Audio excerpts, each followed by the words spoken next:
Everyone, this is Lucy, and today in this video I will be showing you how to create a button to clear all the values but keep the Excel format. So this means that if I create an invoice like that, then I will need to copy all of these and delete in order to make a new invoice. So I want a button and that deletes everything for me in just one click. For that, you will need to follow these steps. So you will need to go to Developer tab and click on this Visual Basic.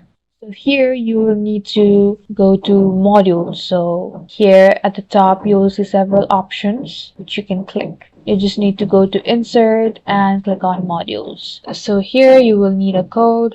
Get this code and paste it here.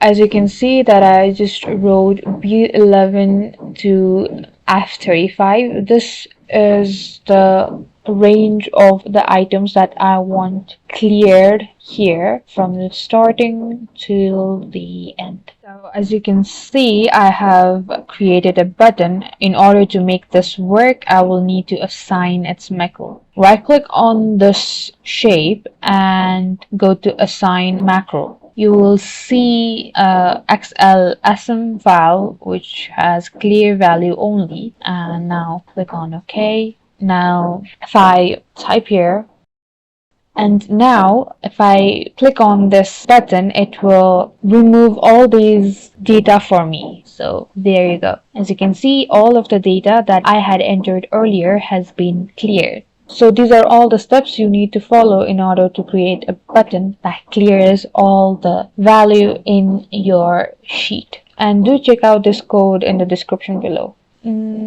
That's it for this video. Thank you guys for watching. Like and subscribe for more videos, and I'll meet you guys in the next video.